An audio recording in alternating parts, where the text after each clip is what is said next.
Hello दोस्तों, मैं हूं अर्जुन सिंह और आप देख रहे हैं हमारा YouTube channel untold by Arjun. एक बार फिर से आपका स्वागत है। आज हम बात करेंगे सिनेमा पर। तो आज हमारे साथ दो गेस्ट हैं, डॉक्टर अशोक चौहान और प्रशांत तोमर जी। प्रशांत तोमर जी और डॉक्टर अशोक चौहान जी, आपका स्वागत है। एक फिल्म अभी पिछले वर्ष जो है काफी पॉपुलर रही है, काफी लोगों ने पसंद किया उसको, उसके काम को पसंद किया, उसकी कहानी को पसंद किया है। और वो फिल्म के बारे में हम बात करेंगे। फिल्म का नाम है धक धक। कहानी का मुख्य विषय क्या है उसमें और इसे कैसे प्रस्तुत किया गया है, जो कहानी है उसको किस ढंग से प्रेजेंट किया गया है। सबसे पहले धन्यवाद कि आपने इस बातचीत के लिए हमें आमंत्रित किया। जी जी। और आपने जो फिल्मों का चयन किया है वो बेहतरीन है, उसके लिए आप बधाई के पात्र हैं। जो जी जी, धन्यवाद। आज चर्चा के लिए आपने चुनी है वो बेहतरीन फिल्म है। धक धक फिल्म पे बात करते हैं। धक धक फिल्म ऐसे देखेंगे हम तो हमें दिखेगी कि 4 महिलाओं की कहानी है और एक वो साहसिक यात्रा पे जाती हैं। लेकिन जब इसको अपन देखते हैं ढंग से, अंदर बारीकी से इस फिल्म को देखते हैं, समझ में आता है कि ये फिल्म कई गंभीर सवाल उठाती है, कई गंभीर बातों पर विमर्श करती है। पहली बात यह है कि इसमें जो चारों महिला पात्र हैं अलग अलग पृष्ठभूमि से आते हैं और अलग अलग उम्र के हैं। चारों में कॉमन एक बात है जो चारों पात्रों को जोड़ती है, तो ये है कि चारों इस पुरुष प्रधान समाज में रह रहे हैं और कहीं ना कहीं उसके भुक्तभोगी हैं। वो कहीं ना कहीं इस व्यवस्था में जो स्त्री की दशा है घर में, उससे वो परेशान है। इसी के लिए वो एक कुछ जीवन में ऐसा करना चाहते हैं कि अपने आप को दिखा सकें कि हम कम नहीं हैं, हम भी कुछ जो पुरुष कर सकते हैं तो हम कर सकते हैं। तो इसके लिए वो एक साहसिक यात्रा पे निकलते हैं। ये कहानी इन्हीं 4 महिलाओं की उस साहसिक यात्रा पे जाने की, इसी बीच में तमाम गंभीर सवाल और गंभीर विमर्श करती हुई ये फिल्म। इसमें जो 4 महिलाएं हैं उनमें एक है माही, जो सबसे उम्रदराज है, बुजुर्ग लेडी हैं। उनकी उम्र सबसे ज्यादा है, लेकिन उनका जज्बा जोश इतना ज्यादा है कि वो तमाम उम्र के हर्डल्स को पार करते हुए इस यात्रा के लिए जाने तैयार होती हैं। सेम जो बात मैंने पहले कही, घर में उनकी दशा सिर्फ इतनी है कि वो कुछ जब घर में कोई पार्टी हो रही है तो कुछ अच्छा अपना मनपसंद खाना बना के ले आए, तो वो इससे बड़ा उनको कोफ्त होती है, क्या मैं केवल यही हूँ। दूसरी जो कैरेक्टर है उजमा की भी घर में दशा बहुत अच्छी नहीं है। एक अच्छे पारिवारिक बैकग्राउंड से आई, शादी हुई, पति ने उनको खाना बनाने की मशीन भर बना के रख दिया। दोस्तों के सामने तारीफ करना, बहुत अच्छा खाना बनाती है, उनका मन नहीं है फिर भी उनसे खाना बनवाना। और उनकी जो बेटी है जो टीनेजर है, उसके लिए भी वो जो स्पेस चाहती हैं वो स्पेस पिता के द्वारा वहाँ नहीं मिल रहा, तो वो इस यात्रा से अपनी बेटी के लिए भी एक स्पेस तैयार करना चाहती है। तीसरा जो ट्रेवलर है स्काई नाम की जो एक युवा है, उनका एक दोस्त है। उस दोस्त ने उनके कुछ अंतरंग पलों की तस्वीरें जारी कर दी हैं, जिससे उनका जीवन पूरी तरह से तबाह और बर्बाद जैसा उनको दिख रहा है। चौथी जो कैरेक्टर है मंजरी का भी शादी होने वाली है और उनको अपने घर में इतना हक नहीं है कि वो इस जिससे शादी होने वाली है उसके साथ चर्चा बातचीत कर सकें, कोई संवाद ऐसा हो जिससे वो उसको जान सकें। केवल वो फिल्म में एक बार कहती भी है कि केवल उसकी शक्ल भर इनने देखी है, इससे ज्यादा इनको इसके बारे में कुछ नहीं पता। तो ये जो चारों पात्रों, स्त्री पात्रों की जो परेशानियां हैं, उनको वो इस रूप में साहसिक यात्रा के माध्यम से अपने आप को एक्सप्रेस करना चाहती हैं कि वी कैन डू, जो पुरुष कर रहे हैं हम कमतर नहीं है, हम भी काम कर सकते हैं। इसको सिद्ध करने वो इस साहसिक यात्रा पे निकल पड़ती हैं। तो मेरा डॉक्टर साहब से है दूसरा सवाल। इसमें जो किरदार हैं, जो किरदार के बारे में अभी प्रशांत भाई ने बताया, किरदार के साथ कलाकारों ने कितना जस्टिफाई किया है। मैं सबसे पहले इस तरह से इसे देख रहा था कि जैसे जैसे समाज बदल रहा है, तकनीकें बदल रही हैं, लेकिन औरतों को लेके, महिलाओं को लेके जो आम मध्यम वर्गीय परिवारों की एक समझ है, वह अभी पुराने ढांचे में ही कैद है। और इस ढांचे में उनकी भूमिका रसोई तक सीमित रखी जाती है। वो घर की देखभाल, परिवार की देखभाल और केयरिंग वाली जो रेस्पॉन्सिबिलिटीज है उन तक उनको घर गृहस्थी में रखा जाता है। घर गृहस्थी वाली, बिल्कुल बिल्कुल। और ये कहानी क्या है, एक तरह से उन महिलाओं को, उनकी जिंदगी को परिभाषित करती है और देखा जाए तो पिछले साल हमारे देश ने एक तरह से महिला सशक्तिकरण वर्ष भी मनाया है, पिछले साल की बात है शायद। तो जब एक नारे के विरुद्ध हम जिस तरह से सोचते हैं, कला माध्यम ज्यादा बेहतर तरीके से समाज को बदलने की क्षमता रखता है। एक जो नारे होते हैं समाज के बीच, पॉलिटिकल नारे होते हैं, उसके बरक्स वो इस तरह से पेश करते हैं कि ज्यादा गहराई से वो संदेश जनता के बीच जाए, हाँ, सोसाइटी समाज में। और इस फिल्म के माध्यम से महिला की जो मजबूती है, उसकी जो भूमिका है, उसमें जो बदलाव आ रहे हैं, वो उसको फिल्मकार ने बहुत अच्छे से प्रस्तुत किया है। दूसरा क्या है, ये एक तरह से एडवेंचर यात्रा है। ठीक है, दिल्ली से लेकर लेह के खरदुंगला दर्रे तक उन्हें जाना है, और ये यात्रा जो है एक तरह से स्त्री के आजादी की यात्रा की तरह हम इसे देख सकते हैं। रही बात जो उसका लीड कैरेक्टर है, जो किरदार है, उनने कितना जस्टिफाई किया है, जो एक राइटर का पॉइंट ऑफ व्यू है उस फिल्म में, और कि भाई ये किरदार है, डिफरेंट किरदारों के बारे में डॉक्टर प्रशांत भाई ने बताया अभी। देन उसके बाद का जो एक एक्टर पे जवाबदारी आती है वो अभिनय को प्ले करने के लिए, तो उन्होंने कैसा काम किया, मतलब कौन से वो किरदार हैं इस फिल्म में जो बहुत बेहतरीन है, या अपने आप में सारे ही कुछ ना कुछ अच्छे कैरेक्टर प्ले किए हैं। जैसे उसमें मतलब जो 4 या 5 लेडीज हैं, तो उसमें उन्होंने कितना जस्टिफाई किया है। इस फिल्म की एक खास बात यह है कि डायरेक्टर ने 4 महिलाओं को चुना है, चारों ही अलग अलग एज ग्रुप की हैं, और फील्ड भी शायद अलग है उनका। वो उनका एक खासियत है कि वो लगभग मिडिल क्लास की हैं सारी, है ना, लेकिन चारों अलग अलग कार्य क्षेत्रों की है। एक सबसे युवा मंजरी है, जिसकी जो एक आम मध्यम वर्ग परिवार में होता है कि भाई शादी ही एक तरह से मुख्य, लड़की की शादी करनी है, माँ बाप उस तरह से देख रहे हैं। दूसरा है एक नानी है, जिसका किरदार रत्ना पाठक जी ने बखूबी निभाया है, और वो एक ऐसी उम्रदराज महिला है जो अपनी सारे जिम्मेदारियों से मुक्त है। बेटी की शादी हो गई है और एकाकी जीवन जी रही है। जो तीसरा किरदार है वो उज़्मा का है, जो एक यूट्यूबर है और एक तरह से ब्लॉगर भी है, ठीक, जो ट्रेवल ब्लॉगर है, स्काई नाम है उसका। शशि नाम की खूबी यह है कि नाम के साथ जो उसको एक अर्थ निकलता है, एक मेटाफर की तरह उसका अर्थ, उसका नाम करते हैं स्काई। और स्काई जो है एक बड़ा एरिया, उसमें चीजें होती हैं। चौथा कैरेक्टर जो है वो उज़्मा का है। एक आम मध्यम वर्गीय मुसलमान परिवारों में जो परंपरावादी परिवार हैं, वो महिलाओं को कितना एक सीमित दबा के रखते हैं, संकीर्ण दृष्टि रहती है उनकी, पुरुष की, वो पुराने खांचे में उसको देखते हैं। यहाँ तक कि वो अपनी जो किशोर बेटी है उसकी पढ़ाई लिखाई को भी बहुत ज्यादा मानते हैं कि वो बस क्या करेगी पढ़ लिख कर। ऐसी स्थिति में वो उस खांचे से बाहर निकलती है। तो डायरेक्टर ने बहुत खूबी से चारों कैरेक्टर को बुना है। तो आपके फेवरेट किरदार कौन सा है इसमें से, मतलब जो फिल्म में पूरी चलती है तो सबसे मजबूत कैरेक्टर कौन सा है, जो इम्प्रेसिव हो, जिसको याद रखा जा सकता है? वैसे तो इसके चारों किरदार महत्वपूर्ण हैं, और चारों किरदारों के माध्यम से कुछ महत्वपूर्ण बातें कहलवाई गई हैं। लेकिन अगर मेरे सबसे पसंदीदा किरदार की बात करोगे तो वो उज़्मा है। उज़्मा इस पूरे यात्रा में एक एक्सपर्ट भी है, गाड़ियों की मैकेनिक की रूप में भी जाती है, और वो इन चारों के बीच भी एक मैकेनिक का काम करती है। जब इनके बीच में कुछ बिखराव आता है तो वो एक मैच्योर तरीके से बहुत सारी चीजों को हैंडल करती है। वो अपने से उम्र में छोटी मंजरी को भी समझाती है, और उम्र में उनसे बहुत बड़ी माही है उनको भी कंट्रोल करती है। तो जो जब ग्रुप जाता है तो उसमें एक मध्यस्थ की भूमिका में कोई अगर वो दिखता है, सशक्त रूप से दिखता है, तो उज़्मा दिखाई देती है।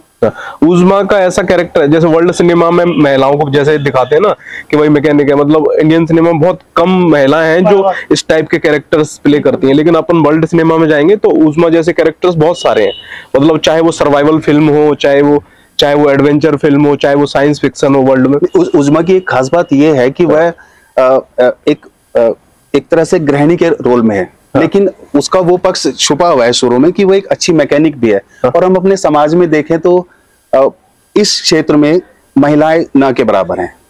एक दो महिलाएं जो ट्रक ड्राइवर के रूप में आती हैं, उनका बड़ी चर्चा अखबारों में भी हम वो तो बहुत कम, लेकिन मैकेनिक के रूप में ये महिलाएं अपने पुराने दायरे से बाहर निकल रही है। तो डायरेक्टर ने कहानी के साथ जो कैरेक्टर है बहुत अच्छे से उसको दिखाया।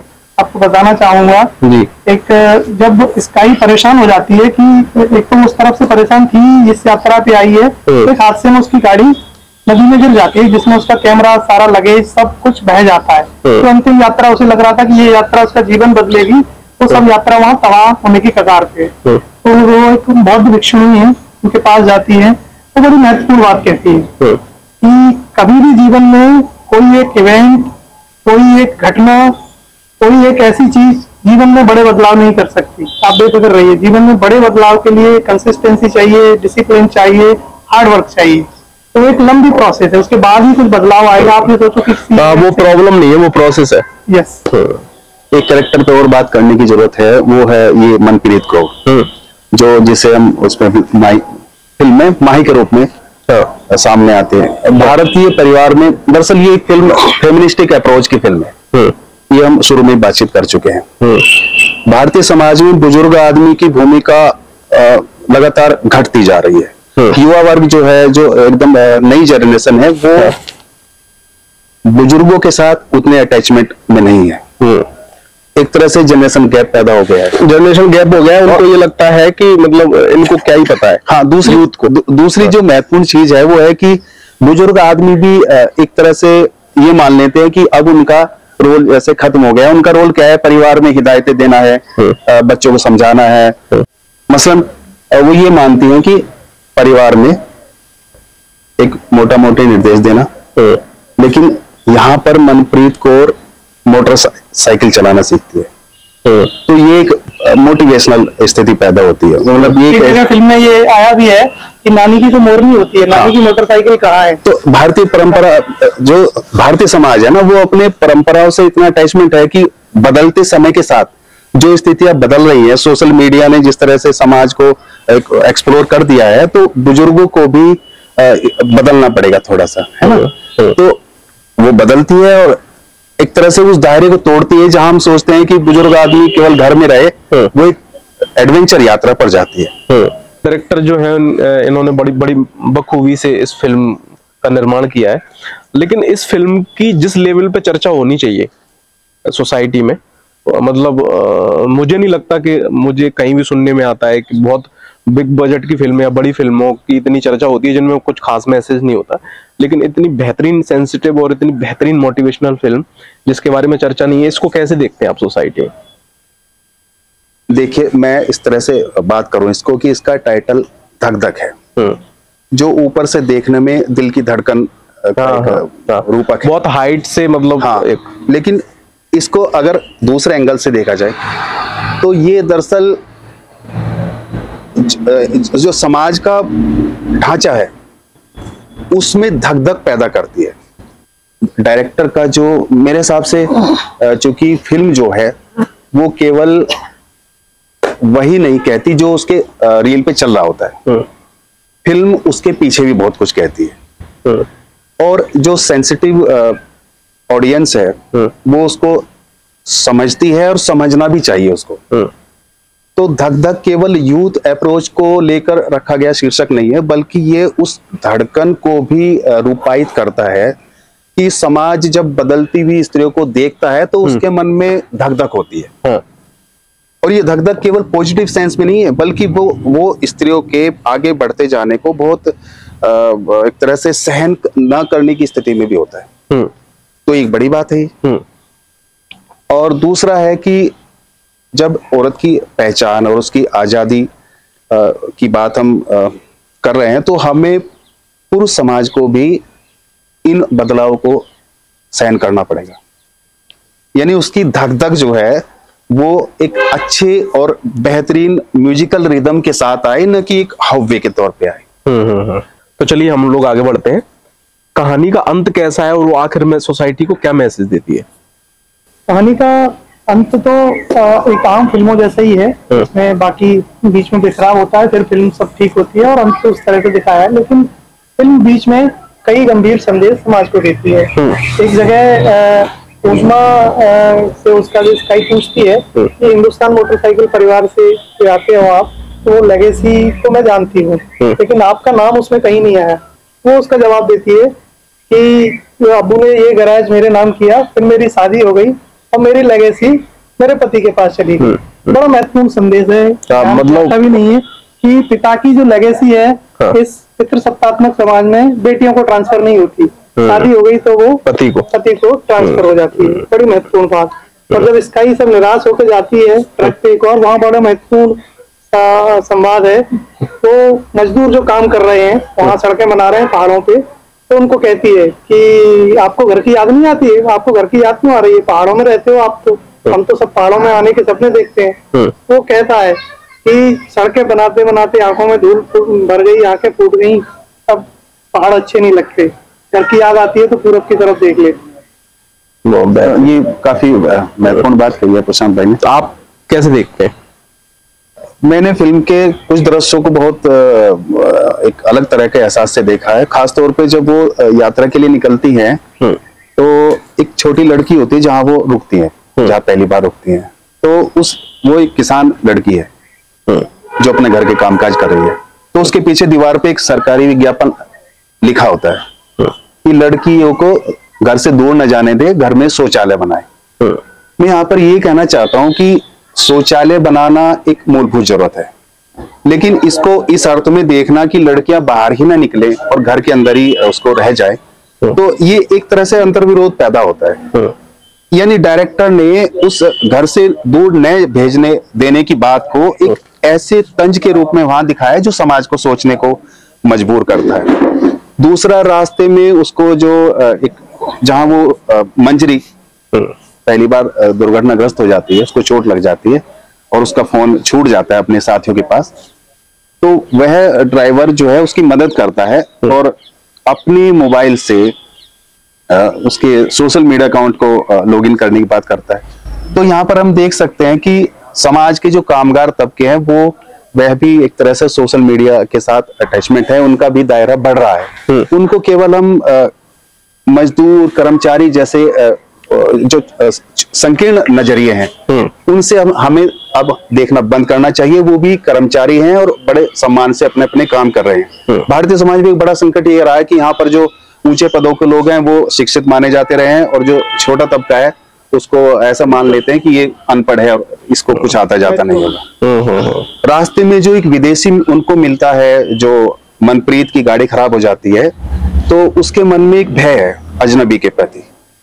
तो लेकिन उसका व्यवहार देखकर जो स्त्री के मन में एक सामाजिक बात रखी जाती है कि अजनबी से बात नहीं करनी है, वो हानि पहुंचा सकते हैं, उस चीज को भी डायरेक्टर तोड़ता है, उस एक धारणा को भी तोड़ता है। तो ये फिल्म कई तरह की धारणाएं तोड़ती चलती है और इसलिए इसका जो कैनवस है वो बड़ा हो जाता है। और जब हम इस फिल्म को देख रहे होते हैं तो इस फिल्म के खत्म होने के बाद हमें एक पॉजिटिव जो संदेश, पॉजिटिव और जो जर्नी उन्होंने तय की है वो ऐसा लगता है कि ऑडियंस भी साथ में वो जर्नी तय कर रही है। एक खुलेपन की एहसास होता है कि देखो हम अपने घरों से बाहर की दुनिया को भी की खूबसूरती को देखना है। और यात्राओं को लेके भी बहुत जो महिलाएं डरती हैं कि पता नहीं क्या हो जाएगा, उनको भी संदेश देती है कि जरा घर से बाहर तो निकलिए। तो डॉक्टर साहब हम दूसरी फिल्म पर बात करते हैं और ये फिल्म है थ्री ऑफ अस। बहुत सेंसिटिव फिल्म है, चूंकि हमारा डिस्कस हुआ था, हम थ्री ऑफ अस पे बात करेंगे। इस कहानी का मुख्य विषय क्या है और इसको आप कैसे देखते हैं? थ्री ऑफ अस भी 2023 में जो फिल्म आई है उनमें बेहतरीन फिल्मों में से एक है और इसका ये एक बहुत संवेदनशील फिल्म है। इधर जो भारतीय सिनेमा ने अपने पुराने रूप को बदला है और जिन तरह गंभीर फिल्मों को बनाना शुरू किया है, तो एक अलग एहसास है इन फिल्मों का। थ्री ऑफ अस एक ऐसी महिला की कहानी है जिसको पता चलता है कि उसे डिमेंशिया हो गया है। डिमेंशिया एक मनोरोग होता है, मानसिक रोग होता है जिसमें आदमी की धीरे धीरे याददाश्त जाने लगती है। ऐसी स्थिति में महिला अपने जो पति के साथ रह रही है, मध्यम वर्गीय जीवन स्तर है उसका, उसे एहसास होता है कि पूरी याददाश्त, एक तरह से याददाश्त खो जाने से पहले वह उस जगह जाना चाहती है जहां पर उसने बचपन में पढ़ाई की थी। उस शहर में जाना चाहती है और अपने एक पुराने दोस्त से मिलना चाहती है। तो ये कहानी की एक शुरुआती, मतलब ये कहानी का प्लॉट है। इसमें मैं जोड़ना चाहूंगा कि कहानी, ये जो मैं देख पाता हूँ, ये कहानी कुछ चीजें हमारे जीवन में हम जो करना चाहते हैं, जो कहना चाहते हैं किसी से, वो कह नहीं पाते हैं। फिर जीवन में हम आगे बढ़ जाते हैं, परत दर परत वो चीज नीचे दब जाती है, पर मन में कहीं ना कहीं वो चीज हमारे रहती है। जीवन में कभी कुछ ऐसा मोड़ आता है कि अब शायद हम ये बात न कह पाए, न याद रख पाए, तो हम उसी चीज को करना चाहते हैं, उसी चीज को कहना चाहते हैं। ये फिल्म एक मध्यम वर्गीय कामकाजी महिला की जरूर है, लेकिन ये फिल्म वही है जो वो कहना चाहती है अपने एक मित्र से, वो उस समय नहीं कह पाई, वही कहने की ये पूरी यात्रा है आखिर में। तो इस फिल्म में मुख्य रूप से जो किरदार है वो है जयदीप अहलावत, और जो फीमेल किया है सैफ अली शाह, उन्होंने प्ले किया है। तो उसमें आप कैसे देखते हैं, उनके काम को कैसे देखते हैं फिल्म को? सैफ अली शाह को हम बहुत सारी फिल्मों में अलग अलग भूमिकाओं में देखते रहे हैं, और लेकिन ये फिल्म सैफ अली शाह ने बहुत ही उम्दा बेहतरीन अभिनय के साथ इसमें काम किया है। पूरी फिल्म के जो प्रभाव है वो सैफ अली शाह के इमोशंस और एक्सप्रेशंस के साथ चलती है और दर्शकों को बांधे रखती है। कम से कम हम जैसे जो साहित्यिक दुनिया के लोग हैं वो तो गहरा अटैचमेंट उससे महसूस करते हैं। सैफ अली शाह का जो डिमेंशिया है, दरअसल वो यहाँ एक सिंबल भी है। अच्छा, ये सिंबल है कि आज की भागदौड़ की दुनिया में जिस तरह से आदमी एक ऐसी आपाधापी मची हुई है लाइफ में, मध्यम वर्गीय लाइफ में, कम से कम मैं कहना चाहूंगा कि वह अपने साथ के, अपने अतीत के जो बेहतरीन पल हैं, जो उसकी यादें हैं, जो उससे जुड़े हुए अपने हैं, उनके लिए भी समय नहीं निकाल पा रहे हैं। और ये डिमेंशिया खाली फिल्म की नायिका बीमारी है, डिमेंशिया। हाँ, तो यहाँ पर डायरेक्टर ने उसे एक तरह से रूपक की तरह इस्तेमाल किया। ये डिमेंशिया जैसे पूरे समाज को हो गया है। ये भारतीय समाज इतना भागम भाग का शिकार है कि उसे एहसास ही नहीं कि वो क्या खो रहा है।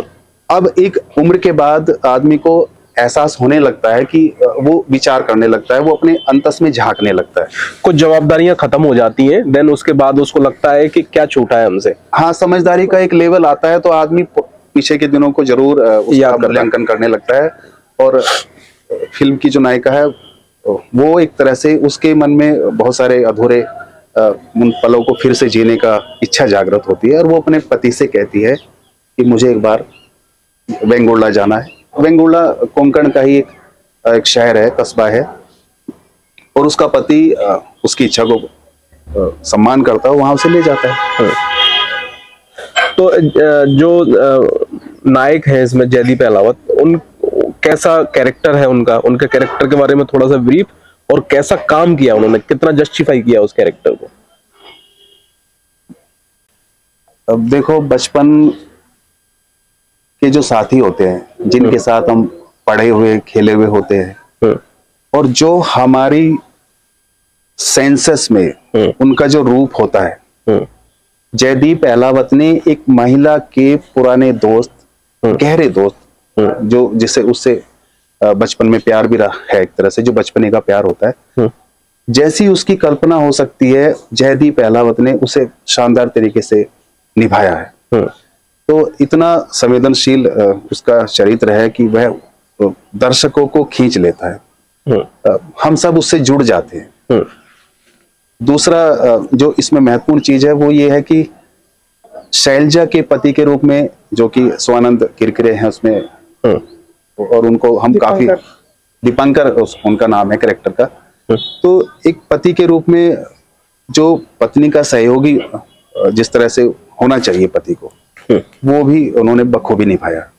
तो एक तरह से बहुत गहरे एहसासों की फिल्म है, हमें बहुत सारी चीजें सोचने को मजबूर करती हैं। हम कैसे इस जीवन में बहुत सारी चीजों के साथ जो हमारे अधूरी छूट गई हैं यादें, उन्हें फिर से जीने का जो एक इच्छा है, वो हम सबके बीच पैदा कर देती है। तो क्या मैसेज देती है आखिर में सोसाइटी को प्रशांत भाई? सोसाइटी को जो मैसेज है वो बड़ा जो मुझे समझ में आता है, जो अंतिम दृश्य है जब वो अपने उस दोस्त के साथ झूले पे जाते हैं और झूला एक जगह रुक जाता है। जब रुकता है तो वो कहती हैं कि अब ऐसा लग रहा है, बचपन में जब ये रुकता था तब भी ऐसा लगता था कि ये यहीं रुका रहे, और आज भी ऐसा लग रहा है कि ये यहीं रुका रहे। बोले जब मैं मुंबई थी तब मुझे जल्दबाजी थी कि मैं जल्दी से सौंकड़ा यहाँ आ जाऊं और यहाँ समय बिताऊं, और अब जब यहाँ आ गई तो मुझे लग रहा है कि मैं वापस मुंबई चली जाऊं जल्दी से। लेकिन ये मोमेंट है, ये जो जगह है, यहाँ आके अब ऐसा लग रहा है अब मुझे कहीं नहीं जाना, मैं तृप्त हो गई। जीवन में जो मैं चाहती थी वो मैंने कर लिया, मैंने पा लिया।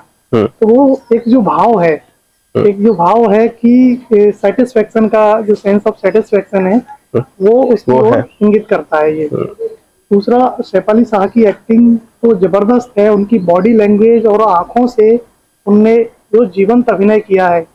पूरी फिल्म वो बहुत रॉ है, बिल्कुल पूरी फिल्म साइलेंस के साथ इमोशंस और नॉस्टैल्जिया का जो जाल बुनती है, उसमें हम सब दर्शक कहीं ऐसे अटक जाते हैं कि इस फिल्म का असर बहुत लंबे समय तक हम सबके मनों पे रहने वाला है। ये बहुत 2023 की बहुत बेहतरीन फिल्मों में से एक है और जिस पर हम चर्चा कर रहे हैं। इसको मेरा एक नजरिया था इसको लेके कि क्या भारतीय समाज जो है, जैसे उन शेफाली शाह ने जो कैरेक्टर प्ले किया, उनके जो पति हैं, क्या नाम है इनका? दीपांकर जैसे पति हैं सोसाइटी में? बिल्कुल, मैं तो मानता हूँ। मेरे आसपास क्योंकि इसके लिए एक दीपांकर जरूर एक आम इंसान दिखाए हैं, लेकिन वो उतने आम है नहीं। एक प्रगतिशील जो व्यक्ति होगा, लिबरल जो व्यक्ति होगा, इस तरह के पति पत्नी के रिश्ते समाज में रेयर जरूर हैं, ये बात सही है, रेयर ऑफ रेयरेस्ट हैं, लेकिन है। इस तरह के किरदार और इस तरह के रिश्ते हैं। तो मुझे इस फिल्म में दीपांकर जी का जो कैरेक्टर लगा वो बहुत इंस्पायर करता है। मतलब पूरी फिल्म में एक कैरेक्टर, एक वो बड़ा मैसेज है। दीपांकर फिल्म में हैं, शैलजा के साथ हैं और नहीं भी हैं, बड़ा जबरदस्त है। वो शैलजा के साथ खड़े हैं, लेकिन जब शैलजा और उनके बीच में संवाद है तो वो पीछे अपने आप को पीछे कर लेते हैं। वो बिजी हो जाते हैं अपने को, वो हैं भी, स्पेस देते हैं, स्पेस देते हैं। बड़ा अच्छा उनका रोल है, उन दोनों की अच्छी केमिस्ट्री है। एक बार जलन की भावना भी आती है। वो कहते हैं कि हम इतने खुश, दोस्त के साथ इतना ज्यादा खुश जब शैलजा को देखते हैं, बोलते हैं कि हम इतने खुश कब थे। शैलजा वहाँ बड़ा महत्वपूर्ण चीज कहती है, तो दुखी भी कभी नहीं थे। मतलब परंपरा के तहत चल रही थी गाड़ी। दरअसल अब देखिए, 3 ऑफ अस पे गौर कीजिए। पुरानी फिल्मों में जो एक रूप होता है पति पत्नी और वो, और उसका जो एक एहसास था, उसमें जो एक दुर्भाव जैसा एहसास होता, ये तीसरे की कल्पना भारतीय सिनेमा में पहले एक अलग रूप में चित्रित हो रही थी। यहाँ पर तीसरा जो है वो बहुत फ्रेंडली है, और उसका जो प्रेजेंटेशन है फिल्म में वो भी बड़ा निश्चल है।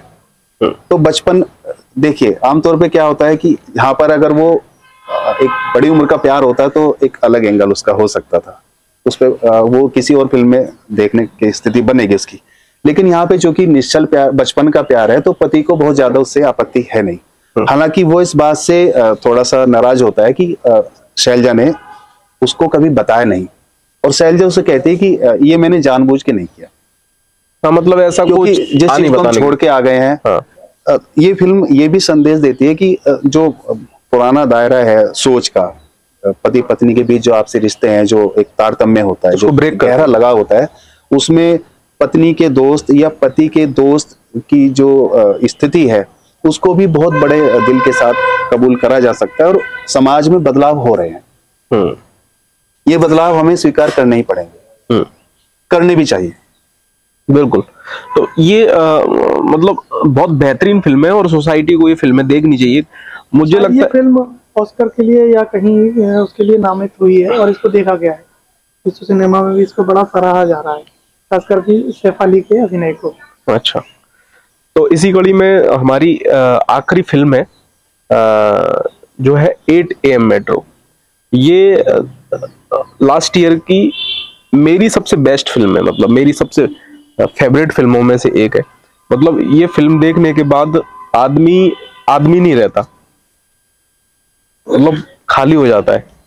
बिल्कुल ठीक है। गंभीर फिल्म है। तो इस फिल्म, ये फिल्म आपने भी देखी है, हमने भी देखी है, आपने तो कई बार देखी है। ठीक है। हाँ, तो मुझे बहुत इस अच्छी फिल्म फिल्म के लगी। प्लॉट को, मतलब इसका जो एक प्लॉट है पूरा, वो किस तरीके से, थोड़ा मैं दर्शकों के लिए जानना चाह रहा हूँ क्योंकि मुझे तो पता ही है। कि मैं जो देख रहा हूँ इस फिल्म में कि रिश्तों को लेके ये फिल्म किस तरह से हमारे अंदर संवेदनशील, हमें किस तरह से संवेदनशील करती है। कई बार क्या है, सब रिश्ते बहुत अच्छे होते हैं, पति पत्नी का रिश्ता बहुत अच्छा दिख रहा है, बहुत अच्छा चल भी रहा है। तो उसमें इरावती का भी जैसे रिश्ता पति के साथ बहुत अच्छा है, 2 प्यारे बच्चे हैं, अच्छा हंसता खेलता परिवार है। फिर भी रिश्ते में एक बर्फ जमी हुई है। उसके जीवन का जो एक महत्वपूर्ण पहलू है, जब वो 6 वर्ष की उम्र में थी, उसके पिता ट्रेन से उतरते हैं, ट्रेन चल पड़ती है, 15 मिनट बाद वो कहीं पीछे से चढ़ के उसके पास आते हैं, तो जो 15 मिनट थे उसके पूरे जीवन को झकझोर के रख देते हैं, तो एक ट्रॉमा में चली जाती है। और वो सबसे बड़ी बात ये फिल्म कहती है कि इस ट्रॉमा में जाने के बाद ये जीवन की उसकी पैनिक अटैक्स होते हैं। ये बात पति से इतना अच्छा रिश्ता होने के बाद, पति बहुत केयरिंग है, लविंग है, उसके बावजूद रिश्ते में इतनी बर्फ जमी हुई है कि वो इससे नहीं कह पाती। अपनी बहन, माता पिता है नहीं तो उसका नजदीकी संबंधी सगी बहन है जिससे बहुत अटैचमेंट है, ये बात वो अपने बहन से भी नहीं कह पाती। तो रिश्तों में कई बार सब अच्छा होते हुए भी एक बर्फ जमी रहती है, परत ऐसी रहती है कि वो हम नहीं कह पाते। पर फिर हमें कोई ऐसा अजनबी मिलता है, हम उसके सामने परत दर परत खुलते चले जाते हैं, और जीवन के तमाम ऐसे पहलू हैं जो हम अपनों से नहीं कह पा रहे।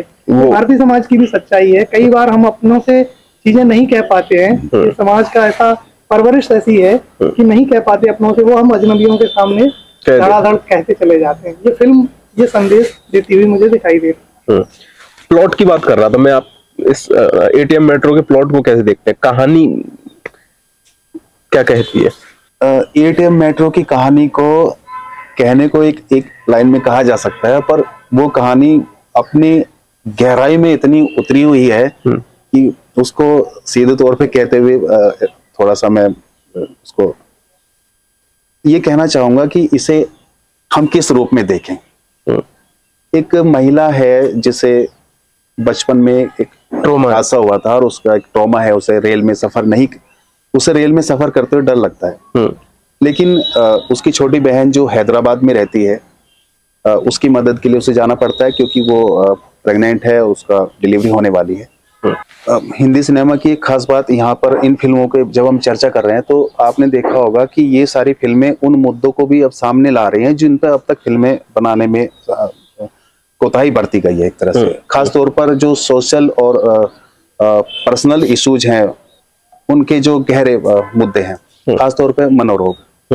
8 AM जो है दरअसल एक महिला की मानसिक स्थिति का चित्रण है दरअसल, लेकिन उसका जो अजनबी साथी है वो खुद एक त्रासद मानसिक स्थिति का शिकार है, वो खुद एक आत्महत्या करने की तरफ जा रहा एक युवक है।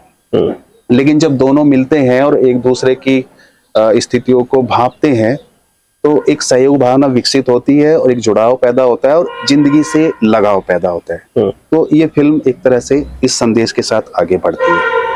लेकिन जो महत्वपूर्ण चीज है वो ये है अपनों का महत्व। हम कई बार अपने कामों की व्यस्तताओं के बीच जो अपने बहुत खास और निजी हमारे दायरों के जो व्यक्ति होते हैं, हमारे रिश्तों में परिवार के लोग हैं, उनको समय नहीं दे पाते और एक समय गुजरने के बाद उस कमी के एहसास हमें खोखला करता, हमें एक तरह से पछतावे की तरफ ले जाता है। तो फिल्म ये भी संदेश देती है कि हमें अपने आसपास के जो वातावरण है, परिवेश है, दोस्त हैं, अपने हैं, उनको भी समय देना चाहिए। एक संतुलन की कहानी है। श्यामी खेर जो है उन्होंने इरावती का कैरेक्टर प्ले किया है और गुलशन देवैया ने प्रीतम का। हाँ, तो ये 2 कैरेक्टर हैं, इनके साथ ही पूरी कहानी चलती है।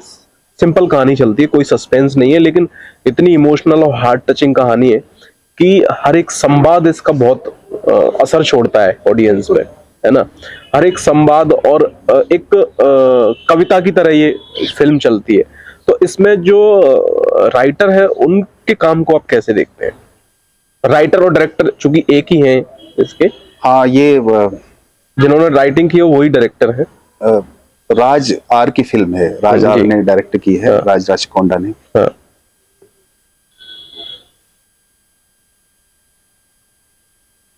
ATM मेट्रो, इसके शीर्षक पे आप गौर करें। हम एक ऐसी जिंदगी में जीते हैं जहां रोजमर्रा के लिए हमें कहीं आना जाना पड़ता है, पब्लिक ट्रांसपोर्ट, बहुत सारे लोग हमसे रास्ते में टकराते हैं, कुछ को हम दोस्त बना लेते हैं, कुछ को हम इग्नोर करते हैं।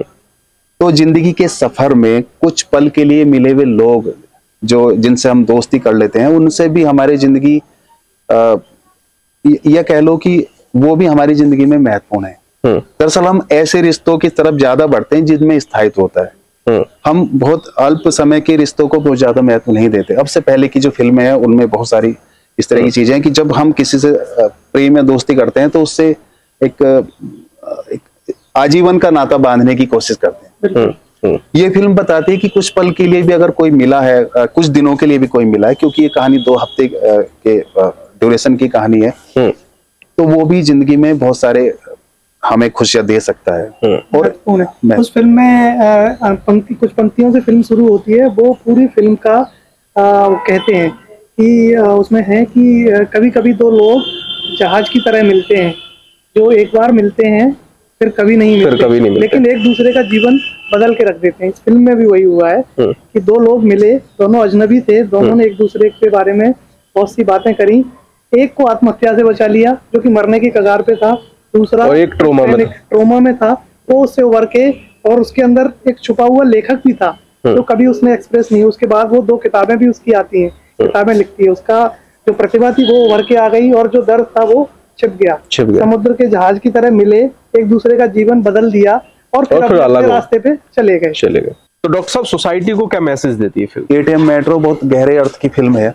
पहला संदेश तो ये देती है कि बदलते सामाजिक एटमॉस्फेयर में स्त्री पुरुष की जो दोस्ती है उसको अब पुराने अर्थ में देखना छोड़ना पड़ेगा, है ना। हम अपने एक स्त्री कामकाजी महिलाएं अपने काम के सिलसिले में, दूसरी तमाम जरूरतों के सिलसिले में घर से बाहर निकल रही है और उसे बहुत सारे पुरुष मिलते हैं, तो केवल पुरानी जिनसे कम्युनिकेट होना पड़ता है, वो मिलती हैं, बातचीत होती है, तो ये दोस्त बनते हैं। भारतीय समाज ऐसा समाज रहा है कि यहाँ कोई स्त्री पुरुष बात करते देख ले तो तमाम लोग दूसरे अर्थ उसके निकालने लगते हैं, तो एक उस दायरे को तोड़ती है फिल्म।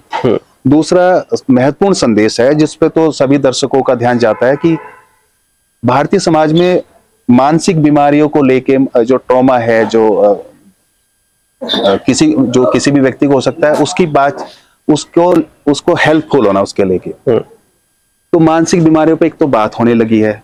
तीसरी जो महत्वपूर्ण बात है वो ये है कि इंसान जो है बहुत सारे चेहरों के साथ, भारतीय मिडिल क्लास बहुत बनावटी जीवन जीता है।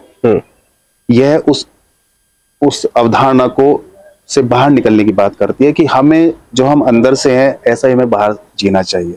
इस फिल्म में तो कई पात्र ऐसे हैं जो एक पति पत्नी है जो उसके सहेली के फ्लैट में रहते हैं।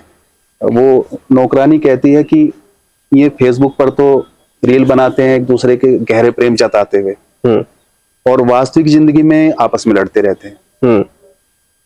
प्रीतम से यही बात इरावती कहती है कि ये जो लोग हैं यहाँ पर, ये दो तीन चेहरों के साथ जीते हैं। तो ये चेहरा जो छुपा हुआ चेहरा है वो बाहर आने की बात फिल्म करती है कि हमें अपने वास्तविक रूप में रहना चाहिए, जैसे हम अपनी कमजोरियों के साथ, अपनी अच्छाइयों के साथ। इसमें कोई हानि नहीं है।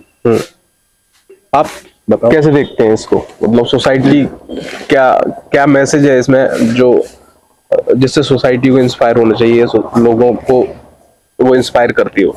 मुझे ये लगता है कि इस आधुनिक समाज में, इस भागम भाग की लाइफ में, जिस तरह से हम मशीन बनते जा रहे हैं और हमारा जो व्यक्तित्व है काम के बोझ के तले इतना दबा हुआ है कि हम अपनों के प्रति जिम्मेदारियों का निर्वहन तो कर रहे हैं, लेकिन अपनों के मन में झांक के देखने के लिए हमारे पास या तो समय नहीं है या हम वो तकल्लुफ उठाना ही नहीं चाहते। तो बाहर से देखने पे सब रिश्तों में अच्छा दिखेगा कि सब अच्छा चल रहा है, कितना अच्छा कपल है, लेकिन हम एक दूसरे के मन में झांकने के लिए समय नहीं दे रहे। इस आधुनिक युग में कम से कम मशीनी हों और ज्यादा से ज्यादा इमोशनल हों और अपनों के मन में झांकते हुए चीजों को देखें, समझें कि अपना कोई किसी परेशानी में तो नहीं है, जो हमसे नहीं कह पा रहा किसी अजनबी के सामने वो कह पा रहा है। तो ये कहीं ना कहीं सब कुछ अच्छा होते हुए भी एक मन में झांकने को भी, खुद को सेल्फ एनालिसिस करने का एक मैसेज देती है कि आपको अपनों के और खुद के भीतर झांक के देखना चाहिए कि किस, है ना। तो एक महत्वपूर्ण बात यहाँ पर गौर करने की है इस फिल्म में, जो है रिश्तों में जो अनबन होती है, जो रिश्तों में तनातनी है, उसको संभालने की बात भी फिल्म बहुत खूबसूरती से करती है। फिल्म का एक संवाद है जो अक्सर हमारे जहन में उभरता है, हमें बहुत इमोशनल भी कर देता है। उसमें ये कहता है कि रिश्तों की जो किताब है, मतलब रिश्तों की किताब अगर एक दो पन्ने उसके अच्छे ना लगे तो उस किताब को फेंक तो नहीं दिया जाता ना। तो क्या है, जिंदगी के इस बोझ में, जब हम काम के बोझ में दबे पड़े हैं, तो हम आखिरी के कुछ एक दो वाक्यों से अपनी चीजों को तय कर लेते हैं, है ना। हमारे मन में कुछ धारणा बना रिश्ते खत्म कर देते हैं। ये फिल्म रिश्ते संभालने की भी बात करती है, और इसलिए आप देखेंगे कि स्त्री पुरुष की जो मित्रता है वो इतनी खूबसूरती से चलती है कि आमतौर पे क्या होता है फिल्मों में कि दो अजनबी टकराए, प्रेम हुआ और वो जिस्म तक चले जाते हैं। ये फिल्म उन सब से बाहर बहुत बड़ा दायरा लेती है। फिल्म की नायिका अपने पति के साथ फिर से उन चीजों को संभालती है। जो आत्महत्या की तरफ झुका जा रहा नायक है वो भी अपने जीवन में फिर से लौटता है, फिर से रचनात्मक बनता है। तो जो आदमी की सुंदरता है उसके दुखों से ऊपर आकर जो आनी चाहिए वो उसको इसमें सामने लायक। तो डॉक्टर साहब, अच्छा लगा आपसे बात करके, प्रशांत भाई आपसे बात करके अच्छा लगा, और हम बहुत अच्छा लगा मुझे। अगले किसी मुद्दे पे फिर चर्चा करेंगे, है ना। तो बहुत बहुत धन्यवाद आपका। और मैं आपसे एक रिक्वेस्ट करना चाहूंगा, ये सामने कैमरा लगाए, सामने वाला, इसमें है ना एक एक करके untold by Arjun YouTube channel को सब्सक्राइब करने के लिए अपील कर दो। तो डॉक्टर साहब आप पहले, तो साथियों, नहीं आप इस पे अच्छा हाँ इस वाले। दोस्तों, अनटोल्ड बाय अर्जुन, इस चैनल को आप सब्सक्राइब करें, इसे देखें, दोस्तों को रिकमेंड करें। इस चैनल के माध्यम से हम अर्जुन बहुत सारी चीजों को आपके सामने लाने जा रहा है, आपको बहुत अच्छा लगेगा। Thank you. बहुत बढ़िया। आप भी सबसे गुजारिश नहीं, आप इस पे। इसमें मित्र अर्जुन के द्वारा ये अनटोल्ड बाय अर्जुन की एक श्रृंखला शुरू की गई है। आप जरूर इस श्रृंखला से जुड़िए और इनका चैनल अनटोल्ड बाय अर्जुन को सब्सक्राइब कीजिए। आपको यहाँ कुछ बहुत बेहतरीन विमर्श और बेहतरीन बातें मिलने वाली हैं। धन्यवाद। Thank you thank you thank you. तो चलिए अगले एपिसोड में मिलते हैं, तब तक कमेंट करके बताइए कि आपको हमारा ये एपिसोड है सिनेमा शो वाला कैसा लगा, और आप किस टॉपिक पर चाहते हैं जानकारी, तो हमें कमेंट करके भी बता सकते हैं कि इस टॉपिक पर मैं वीडियो बनाऊं आपके लिए। और बहुत लंबे समय के बाद काम मतलब वापसी की है मैंने, तो मैं उम्मीद करता हूं आपसे कि आप मुझे थोड़ा सपोर्ट करेंगे तो मैं एनर्जी के साथ काम कर पाऊंगा। थैंक यू डॉक्टर साहब। Okay, thank you.